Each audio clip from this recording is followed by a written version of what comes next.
பனையூரில் அவசரமாக கூட்டம் கூட்டியிருக்கிறார் தவேக தலைவர் விஜய். என்ன முக்கியமான விஷயம் அப்படி தலபோற விஷயம்னா, வேட்பாளர்கள் கிடைக்க மாட்டாங்க, கூட்டணி இல்லைன்னா தான் ஏற்கனவே வர்றேன்னு சொன்னவங்களும் தப்பி ஓடிட்டாங்கன்னு ஒரு மிக பயங்கரமான குற்றச்சாட்டு அப்படிங்கிறது அவசரமாக புஷி ஆனந்தால் கொண்டு போகப்பட்டு விஜய் இன்றைக்கு 2ஆம் கட்ட வேட்பாளர் நேர்காணல் அப்படிங்கிற விஷயத்தை நோக்கி நகர்ந்திருக்கிறார். செலவு செய்யறதுக்கு கட்சியும் பார்த்துக்காது, நாங்களே பண்ணணுமா அப்படின்னு பல நிலைகளில் தவேகால போட்டியிட விரும்பியவர்கள் இப்போது பின்வாங்கி இருக்கிறார்கள்ங்கிற செய்தியும் வந்திருக்கிறது. என்ன செய்ய போகிறார் விஜய்? இன்னொரு பக்கம் நேற்றைக்கு டெல்லியில் அமித்ஷாவை சந்தித்து எடப்பாடி பழனிசாமி அவர்கள் கூட்டணி பங்கிட்ட ஏறத்தாழ முடித்து விட்டார் அப்படிங்கிறாங்க. டென்டேட்டிவான பங்கு பிரிப்புகள் வெளியாகி இருக்கிறது. திமுகவுக்கு எதிரான பல்வேறு முனைகள். இந்த பக்கம் பார்த்தீங்கன்னா நம்முடைய எலெக்ஷன் மேனிஃபெஸ்டோவை ரிலீஸ் பண்ணிட்டு சீமான் அவர்கள் பேசியிருக்கிறார். ஸோ திமுகவுக்கு எதிரான 3 முனைகளும் கூர்மைப்படுகிறதா, 4வதாக சசிகலாவும் திட்டம் வைத்திருக்கிறார்கள் ராமதாசும் விரிவாக அலசுகிறது இந்த செய்தி தொகுப்பு. தேர்தல் ஜுரம் தொடங்கியாச்சு. தாவேகா கட்சியில் போட்டியிடுறதுக்கே ஆள் இல்லை, யாருமே பனையூர் பக்கம் போகலை அப்படிங்கிற செய்தி எல்லாம் கசிந்து கொண்டிருக்கிறது. இன்னும் பல திமுக சார்பாக அதிமுக பாஜக கூட்டணி குறித்தும் பல்வேறு விஷயங்கள் போய் கொண்டிருக்கிறது. எப்படி பார்க்குறீங்க? ரொம்ப முக்கியமான டெவலப்மெண்ட் இன்னைக்கு காலையிலே அதான் பிரேக்கிங் நியூஸ். வழக்கமாக நாளைக்கு வேட்பாளர் நேர்காணல்னா 2 நாள் 3 நாளைக்கு முன்னாடியே சொல்லணும். ஏன்னா பல ஊர்களில் இருந்து வருவாங்க, மாவட்ட வாரியாக பிரிப்பாங்க. இப்போ திமுகலாம் 5 நாள் நடக்கிறது. ஒரு 8 மாவட்டம் 9 மாவட்டங்களை பிரித்து, ஏன்னா ஒரு தொகுதிக்கு இப்போ 5 பேர் 10 பேர் கேட்டிருப்பாங்க. அவங்கள வர வைக்கணும், அவங்களுக்கு டைம் ஷெடியூல் போடணும். இவங்கெல்லாம் பேசி தனித்தனியாக சந்தித்த பிறகு மாவட்ட செயலாளராக இருக்கிறவங்க அவங்க இன்புட்ஸை கொடுக்கணும். இது போக வெளியிலேருந்து அவங்க வாங்குகிற இன்புட்ஸ், இவ்வளோ வேலைகள் இருக்குது. நாள் வாரியாக பிரித்து தமிழ்நாடு முழுக்கன்னா ஒரு 5 நாள் அதிமுகவில் ஏதாவது அப்படி தான் போகும் வேட்பாளர் நேர்காணல் அப்படிங்கிறது. இப்படியான ப்ராசஸ் எதுவுமே இல்லாமல் இன்னைக்கு நடக்க போது இன்னைக்கு காலையில் சொன்னா அதுக்கு என்ன அர்த்தம்? இல்லை, அன்னைக்கு மாவட்ட செயலாளர்களுடைய கூட்டம் போடும்போது அவசரமாக தான் சொன்னாங்க. அவசரமாக எல்லாத்தையும் செய்து முடிக்கக்கூடிய ஒரு கட்சியாகத்தான் அது இருக்கு. ஃபாஸ்ட் ஃபுட் கட்சி அது. டக்குன்னு எடுத்து போட்டு பாதி உடனே ஏற்கனவே வேக வச்சுட்டு சும்மா இப்படி போட்டு 2 முறை குள்ளிக்கு ஃப்ரைட் ரைஸ் ரெடின்னு கொடுக்குறது. ஃபாஸ்ட்டாக கொடுக்கறதுனால தான் இப்படி நடக்கு. பிளாஸ்ட் ஆமாம், ஃபாஸ்ட்ல இருந்து பிளாஸ்ட் ஆன ஒரு கட்சியாக போயிருக்கு. ஏன்னா நீங்க நேத்தே சொன்னாதானே ஊர்ல இருந்து, அப்ப நீங்க நேர்ல நேர்காணல் நடத்த இல்லையா? நேர்காணலுங்கிறதே நேரா நடத்துறது தானே. அப்ப இணைய நேர்காணல் அப்படின்னாலும் சரி ரைட்டு நேர்ல பாக்குறான் அப்படிங்கிற இடத்துக்கு போதுனாலும் புரியல. போன முறை நீங்க 60 பேர் இது பண்ணி 54 கேண்டிடேட் எடுத்துட்டீங்க. அப்ப 234ல் 54 அப்படின்னா மீதி 170 பேர் உங்களுக்கு இருக்காங்க. நீங்க 170 பேரை தேடணும். இது அடுத்த 3 கட்டமா 60 பேரை பிரிச்சு நாங்க தேட போறோம் அப்படின்னா, இல்ல ஏற்கனவே அவங்க தேடி வச்சிருக்காங்களா? இது சும்மா வெளியில காட்டுறதுக்கு வேண்டி இப்படி ஒரு விஷயத்த நடத்துறாங்களா? இவங்க இப்ப வேட்பாளரை தேர்வு பண்ணல, கன்வின்ஸ் பண்ணி நீங்க தான் நிக்கணும்னு ஆளை பிடிச்சி உள்ள தள்ளிக்கிட்டு இருக்காங்க. வந்துருப்பா இங்க நீங்க தான் நிக்கணும் அப்படின்னா, ஐயோ நான் இல்லப்பாங்கிற நிலைமைக்கு அந்த லெவலுக்கு தான் போயிட்டு இருக்கேன். ஏன்னா போன முறை வந்தது 60, 54 பேர் உறுதிங்கிறாங்க. அடுத்தது பாண்டிச்சேரிக்கு தனியாக நடத்தி 30 பேர் உறுதிங்கிறாங்க. லிஸ்ட்டை வெளியிட மாட்டாங்க. அந்த 30 வெளியிட வேண்டியது என்னன்னா இன்னும் இழுத்துட்டு இருக்காங்க. அங்கே எலெக்ஷனே அடுத்த மாதம் 9ஆம் தேதி நாமினேஷன் இப்போ தொடங்க போகுதுங்கிறது இருக்கு. இந்த வார கடைசி உள்ள நாமினேஷன் தொடங்கிருச்சு. ஆக்சுவலா அமாவாசை அன்னைக்கெல்லாம் பெருங்கூட்டமா போய் எல்லாரும் நாமினேஷன் போட்டுக்கிட்டு இருக்கிறாங்க. நீ இன்னும் வேட்பாளர் அங்கேயே அமாவாசை பாருங்க எவ்வளவு பொருத்தமா சேருதுன்னு பாருங்க. எல்லாம் இதுதான் எல்லா கட்சியிலையும். நீங்க அமாவாசைன்னும் போது கூட்டணி முடிவு ஆள்னால என்ன பண்ணிட்டாங்க, 2 கட்சியுமே நம்ம போய் நீ போட்டு வச்சிருவோம், நமக்கு இல்லைன்னா அப்புறமா வாபஸ் வாங்கிக்கலாம்னு எல்லா தரப்புலையும் போகக்கூடிய அளவுக்கு அதிமுக பாஜக திமுக காங்கிரஸ் அதுல குறையெல்லாம் கிடையாதுன்னு வைங்களேன். அவங்க நம்பிக்கை அப்போ அந்த லெவலுக்குலாம் ஓடிக்கிட்டு இருக்கு. இன்னும் ஒரு லிஸ்ட்டை, அதாவது 9ஆம் தேதி எலெக்ஷன் இருக்கிற பாண்டிச்சேரிக்கே அவர் லிஸ்ட் அறிவிக்கல. 23 இருக்க தமிழ்நாட்டுக்கு இப்போ என்னங்கிறது இருக்கு. இன்னைக்கு ஒரு 60 பேர். நம்ம கேள்வியே 60 பேரை கூப்பிட்டு 60 பேரையும் செலக்ட் பண்ணுறதுக்கு பேர் நேர்காணல் கிடையாதுங்க, இன்டர்வியூ கிடையாதுங்க. ஏற்கனவே நீங்கள் செலக்ட் பண்ண ஆளை கூப்பிட்டு நீ தான் நிற்கிறேன்னு அவன்ட்டு அவங்க தலையில் கட்டி வைக்கிறது, அவங்க கிட்ட தகவல் சொல்கிறீங்க. இன்டிமேஷன் தான், அது இன்டர்வியூ கிடையாதுங்கிற ஒரு பாயிண்ட் இருக்குது. இப்போ என்ன நெருக்கடினா, இது வரைக்கும் ஒரு 300 பேர் ஆர்வமாக இருந்தாங்கலாம். எப்படின்னா கூட்டணி கிட்டணிக்கு போனோம்னா 45-50 சீட்டு வந்ததுன்னா செலவை அவங்க பார்த்துப்பாங்க. தளபதி அவர் கொஞ்சம் கொடுப்பாரு. இந்த வழி செலவுக்கெல்லாம் நீங்கள் பொங்கல் தீபாவளிக்கெல்லாம் ஊருக்கு போயிட்டு வரீங்கன்னா தாத்தா பாட்டி அதாவது சுருக்குல இருந்து ஏதோ ஒரு கையில் ஒரு பணம் கொடுப்பாங்க. அந்த மாதிரி கொடுத்து எலெக்ஷனுக்கு போ அப்படின்னு ஒரு பெட்டிக்கிட்டே கொடுப்பாங்க. ஸ்வீட் பாக்ஸோட கிளம்பிடலாம். அவங்கன்னா எவங்கன்னு ஒரு கேள்வி நமக்கு வருது. யார் போனாலும் கொடுக்குற நிலைமையில இருக்கிறவங்கள தானே இருப்பாங்க. அது டெல்லியாக இருந்தா என்ன, இல்லை இந்த பக்கம் அவை சண்முகம் சாலையாக இருந்தா என்ன, பனையூர்களில் இருக்கிறவங்களுக்கும் ஏதோ கிடைக்கணும் எண்ணத்தில் ஒரு 300 பேர் விருப்பம் தெரிவிச்சதா சொன்னாங்க. இப்போ இல்லைன்னு இவர் அறிவிச்ச பிறகு எல்லாம் பார்த்தீங்கன்னா பேக் அடிச்சு செலவு பண்ணணுமா, செலவுக்கு காசு நம்ம பண்ணணுமா, நம்ம பணத்தை போட்டா இது வேலைக்கே ஆகாது சாமின்னு தப்பிக்கிறாங்க. ஏன் தப்பிக்கவா பார்க்குற அப்படின்னுட்டு இப்போ அவங்கள வளைச்சு தூக்கிட்டு எங்க போற வந்துரு அங்கே எங்கே போகிறான்னுட்டு இப்போ அவங்கள அணை கட்டி தூக்கிட்டு வர வேலையை தான் புஷி ஆனந்தும் மாதவர்ஜனாவும் மற்றவர்களுக்கும் போய் சேர்ந்துருக்குற செய்தி. ஏன்னா அவங்க என்ன சொல்கிறாங்க, ஆரம்பத்தில் குறைஞ்சது 2 கோடியாச்சும் செலவு பண்ணணும், எலெக்ஷன் முன்னாடி 1 கோடி ரூபா வச்சிருக்கிறது எனக்கு காட்டணும், அதுபோக கட்சிக்கு நீங்கள் நிதி தரணும், இவ்வளவு இருக்குது. கட்சி நிதியை ஒயிட்லனா அப்புறம் ஒயிட்டில் தான் கொடுக்கணும்னு வைக்க, கட்சி நிதியை நீங்கள் டிடியாகவே 1 கோடி எடுக்கணும்னா அதுக்கு நாங்கள் பேங்க் அக்கௌண்ட்டில் 1 கோடிலாம் வச்சுருந்தோம்னா நாங்கள் இங்கேயே இருந்திருப்போமே, அவன் எதுக்கு இங்கே வர போகிறான் அப்படிங்கிற மாதிரி, நான் எதுக்கு நடுச்சாமத்தில் இங்கே வந்து குத்து வச்சுங்கிற மாதிரி அந்த இதுக்கு ஓடிக்கிட்டு இருக்கு. இப்போ அவங்க ஜெர்க் அடிக்கிறாங்க, பேக் அடிக்கிறாங்க, வேண்டான்னாலும் இப்போ அவங்கள சேர்த்து பிடிச்சி நீ தான் நிப்பாட்டுறதுக்கான வேலைகள் தான் இப்போது தீவிரப்பட்டு கொண்டு இருக்கிறது. 2ஆம் கட்ட தலைவர் ஓடிட்டு இருப்பாங்க இப்போ வேட்பாளர்களை தூக்குறதுக்காக. இப்போ இதில் ஒரு கேள்வி வருது, இப்போ நீங்கள் தனியாக தான் போகிறோம்னு அறிவிக்கிறீங்கன்னா எதுக்கு அவசரமாக மெசேஜ் அனுப்பி மாவட்ட செயலாளர் போகிற ஆன்லைனில் வர வச்சு 132 120 வந்து 98 பேர் நாங்கள் கூட்டணிக்கு தயார், தளபதி போகணும்னு சொன்னாங்கன்னா, இப்போ அந்த மாவட்ட செயலாளர்கிட்ட கேட்டுட்டு நீங்கள் ஒரு முடிவு எடுத்தீங்கன்னா அவன் வேலை பார்ப்பானா? ஏற்கனவே களத்துக்கு போய் அவங்களுக்கு விழி பிதுங்கக்கூடிய நிலையில் இருக்குது திமுக அதிமுக. அதில் இப்போ தான் அவங்களுக்கு என்ன பாலிடிக்ஸ்னே புரியும். இவங்க வாளி அண்டா எல்லாம் கொண்டு போய் கொடுத்துக்கிட்டு இருக்காங்க. அவங்க ஒரு பூஸ்ட் டப்பா கொடுத்ததை பாஞ்சு பிடிச்சாங்கன்னா அவன் யோசிப்பான்ல, ஏங்க அவன் வீடுக்கு புடவையே கொண்டு போய் கொடுத்துக்கிட்டு இருக்கான், இவங்க என்னடானா அதை விட பெரிய சைஸு ஹாட் பாக்ஸு மிக்சி இந்த ரேஞ்சுக்கு இறங்கியிருக்காங்க, ஒரு பூஸ்ட் டப்பா நம்ம கொண்டு போனால் பிடிச்சி எல்லாத்துலையும் டிவியில் போடுறானே.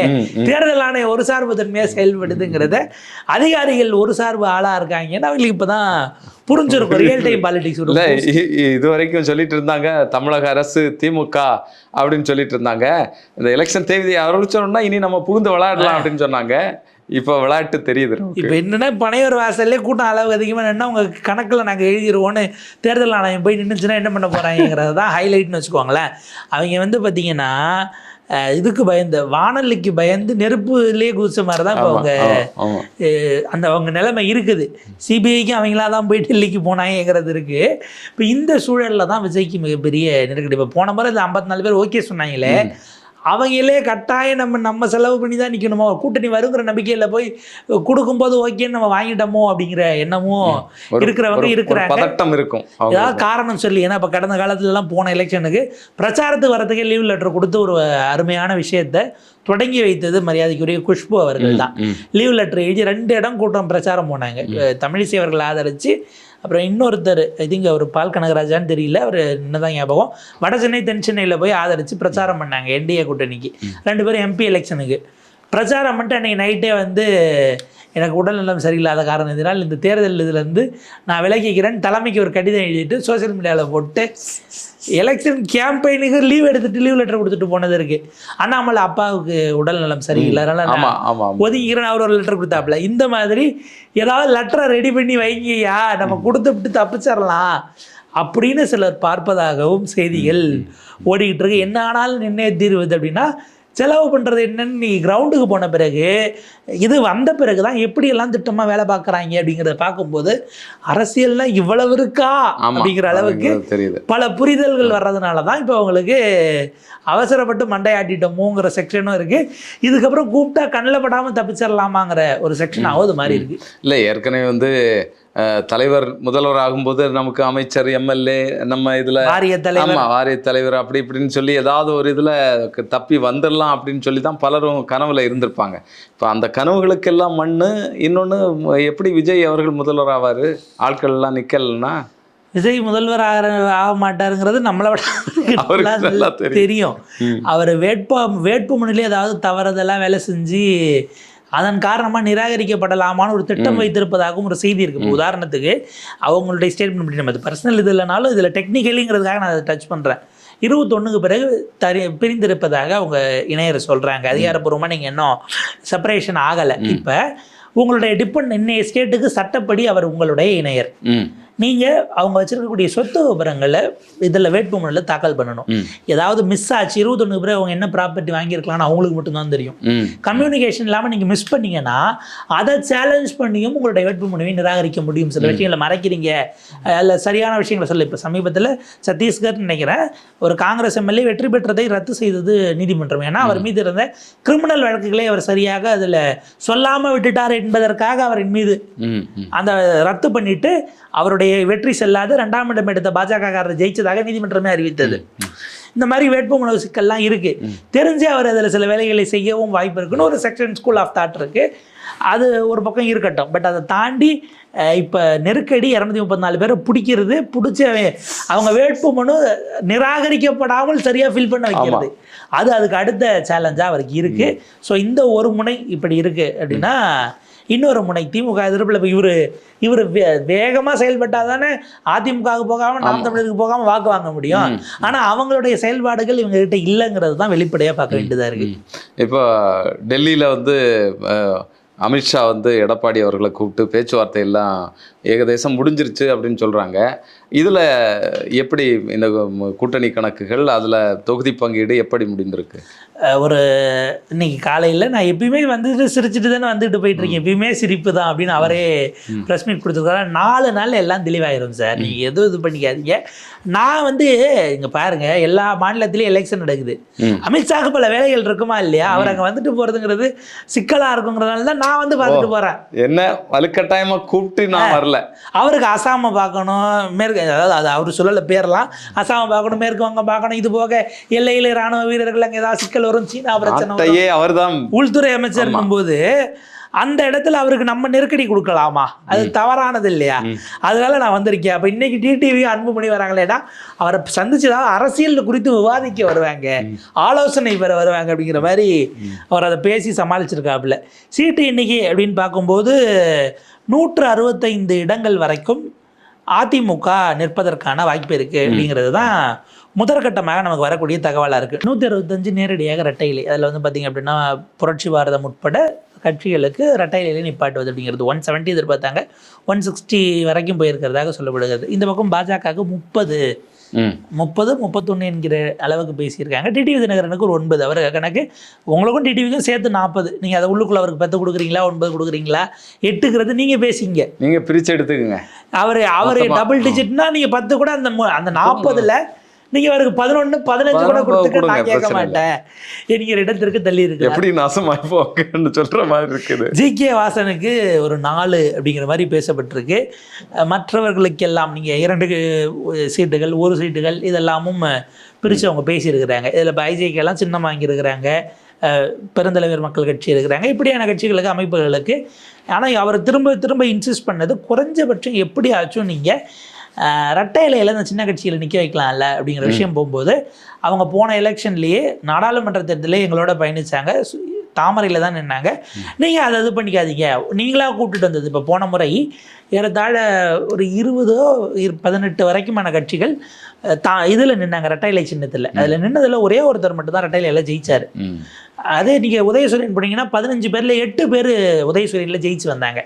அப்போ அந்த கூட்டணி கட்சிகள் நின்னாலும் வேலை பார்த்து ஜெயிக்க வைக்கிறதுங்கிறது உங்களுக்கு கம்பேரிட்டிவ்லி கம்மியாக தான் இருக்குங்கிற மாதிரியான விஷயத்தை பேசப்பட்டது. ஏன்னா பூவை ஜெகன்மூர்த்தி அவர்கள் மட்டும்தான் கேவி குப்பம் அதனுடைய எம்எல்ஏ, அவர் மட்டும்தான் புரட்சி பாரதம் ரெட்டையில் நின்று ஜெயிச்சு வந்த கூட்டணி கட்சி எம்எல்ஏ. ஸோ அந்த ஒரு இது இருக்குன்னாங்க. அப்போ எடப்பாடி வச்சிருப்பாப்புல நீங்கள் மட்டும் தாமரையில் நிற்க வச்ச போகிறா பெரிய பார்லிமெண்ட் எலெக்ஷனில் எம்பி ஆக்கிட்டீங்களான்னு நினச்சிருந்தாலும் சரி, அதுக்கு மேலே அதில் ஒரு இது பண்ணிக்கல. அன்புமணிக்கானது அந்த 18லே இருக்குது. அன்புமணி அதை ஒரு 20 இல்லை 20 போன முறை கொடுத்த 23வது கொண்டு வரணும். இப்போ பாதி தானே இருக்குது.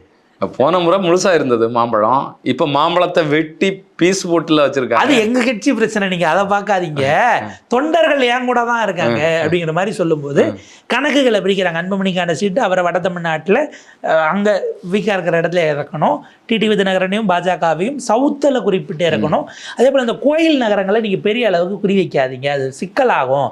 ஏன்னா நீங்கள் கோயில் நகரங்களில் நேரடியாக பாஜகவை இறக்கிறதுங்கிறது கூட்டணிக்கானது, எங்களுக்கு வரக்கூடிய மற்ற வாக்குகளும் அதிமுகவுக்கு இது பின்னடைவாக போங்கிறதுனால ஏற்கனவே கோயில் நகரங்களில் எங்களுக்கு எம்எல்ஏக்கள் இருக்கிறாங்க, முன்னாள் எம்எல்ஏக்கள் இருக்கிறாங்க, வேலை பார்த்துக்கிட்டு இருக்கிறாங்க. அதனால் கோயில் நகரங்களை நீங்கள் குறி வச்சு கேட்க வேண்டாம் என்கிற ப்ரப்போசலும் எடப்பாடி அவர்கள் தரப்பில் சொல்லப்பட்டிருக்கு. அப்போ இதுலேருந்து நமக்கு கோயில் நகரங்களை குறி வைக்கிறாங்க. அவங்க கோயில் நகரங்களை பாஜக குறி வைக்குது. நேற்றுக்கு ஒரு டீம் கிளப்பி விட்டாங்க, திருப்பரங்குன்றத்தில் அண்ணாமலை இறங்க போறாருன்னு. ஆக்சுவலாக அவர் அதை செய்ய மாட்டாரு, அவருக்கு நம்மளை விட உட்கட்சி அரசியல் என்னங்கிறது அவருக்கு தெரியும். அதை விட முக்கியம் இன்னைக்கு ராஜன் செல்லப்பா சிட்டிங் எம்எல்ஏ உங்களுக்கு திருப்பரங்குன்றத்தில், அதிமுக மாவட்ட செயலாளர் எம்எல்ஏ, அவர் எப்படி மாற்றி தருவார் ஒரு மூத்த தலைவர் அப்படிங்கிற கேள்வி இருக்குது. அதெல்லாம் ஆபீஸாக கொடுக்க மாட்டாங்க. போன முறை வேல் யாத்திரை எல்முருகன் போயும் படைவீடு இருக்கக்கூடிய 6ல் 1 மட்டும்தான் அதிமுக கூட்டணி ஜெயித்தது, அது திருப்பரங்குன்றம் ராஜன் செல்லப்பா. மற்ற 5 இடங்களிலும் கடந்த முறை நீங்கள் வேல் யாத்திரை நடத்தியுமே உங்களுக்கு வெற்றி அப்படிங்கிறது கிட்டல. திமுக கூட்டணி கட்சிகள் தான் ஜெயித்தாங்க. உங்களுக்கு பழனிலாம் அவர் ஐபிஎனுடைய பையன் அவர் நினைக்கிறேன், அவரெல்லாம் பெரிய அளவுக்கான வாக்கு வித்தியாசத்தில் ஜெயிச்சுட்டு வந்தாப்பில்ல. அப்போ இப்படியான விஷயங்கள் எல்லாம் இருக்குது.